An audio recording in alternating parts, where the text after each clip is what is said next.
ಅಡ್ಡ ಹಿಡ್ದು ಹೊಡಿ ಉದ್ದ ಹಿಡ್ದು ಹೊಡಿ ಬೇಡ ಅಡ್ಡಿಡಿ ನಿಮ್ಮದು ನಾಶ ಆಗ್ಲೈತಿ ನೀವು ಮಾತಾಡೋದು ಆತ್ರಿ.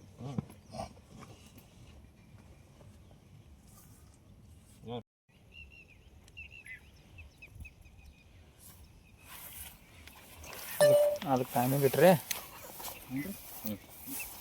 ಹೇಳ್ರಿ ಏನು ಸಮಸ್ಯೆ ಆಗೈತೆ ರೀ ಅಂತ ಎಷ್ಟು ಎಕರೆ ಬೆಳೆದ್ರಿ? 1 ಎಕರೆ ಐತ್ರಿ ಸರ. ಒಟ್ಟು ಅರ್ಶಿನ ಕೊಳ್ಳೆ ಆಗೈತೆ ರೀ. ಅದಕ್ಕೆ ಔಷಧ ಎಲ್ಲ ಖರ್ಚು ಮಾಡಿದ್ವಿ. ಒಟ್ಟು ಔಷಧ ಇದನ್ನು ಅರ್ಶಿನ ಕೊಳ್ಳಿದ ಕಡಿಮೆ ಆಗೋದು ರೀ. ಅದಕ್ಕೆ ಏನು ಮಾಡ್ಬೇಕು ರೀ? ಅದಕ್ಕೆ ಗೌರ್ಮೆಂಟ್ದಿಂದ ಏನು ಪರಿಹಾರ ಸಿಗ್ತೈತಿ ಏನು ಮಾಡ್ತೀವಿ?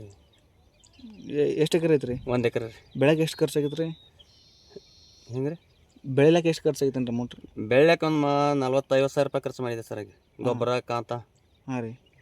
ಈಗ ಬೆಳೆ ಬೆಳೆದ್ರೆ ಎಷ್ಟು ಬರುತ್ತೆ ರೀ ರೊಕ್ಕ? ಒಂದು 5 ಲಕ್ಷ ತನಕ ಬರ್ಬೋದು ಸರ್. ಹಾಂ ರೀ. ರೇಟ್ ಹತ್ತಬೇಕು ರೀ. ಏನು ಮಳೆ ಕಾರಣ ಏನು ರೀ? ಮಳಿದೈತೋ ಎದರದೈತೋ ಗೊತ್ತಾಗೋದ್ರಿ ಸರ್. ಹಾಂ ರೀ. ಮಳೆನೂ ಫುಲ್ ಆಗೈತೆ ರೀ. ಹಾಂ ರೀ. ಏನು ಅದ್ರದೈತೋ ಒಟ್ಟು ಬಡ್ಯಾಗ ಅರ್ಶನಕ್ಕೆ ಕೊಳೆ ಆಯ್ತು ರೀ. ಮ್ಯಾಗ ಚಲೋ ಐತಿ ರೀ? ಮ್ಯಾಲ್ರಿ ಚಲೋ ಐತ್ರಿ ನೋಡ್ಲಾಕ ರೀ. ಹಾಂ ರೀ. ಬಡ್ಯಾಗ ಅರ್ಸನ್ರಿ ಇಲ್ರಿ. ಈಗ ಏನಾಗ್ಬೇಕು ಸರ್ಕಾರದಿಂದ? ಏನು ಪರಿಹಾರ ಸಿಗ್ತೈತೋ ಏನು ಮಾಡತ್ತೀವಿ ಎಲ್ಲರಿಗೆ ಹಿಂಗೆ ಹಾನಿ ಆಗಿಲ್ಲತ್ತಾವ ರೀ. ನಿಮ್ಮ ಹೆಸರು? ಅಪ್ಪ ಸಾಬ್ ಅಮೌಂಟ್ ಕೆಲಸಂಗತ್ತ ರೀ. ಎಡೋದು ಹೇಳಿ ಸ್ವಲ್ಪ ಮ್ಯಾಗ ಇಟ್ಕೊಡ್ಲ. ಹಾಂ ರೀ. ಕೈ ಕೂಸರು. ಹಾಂ ರೀ.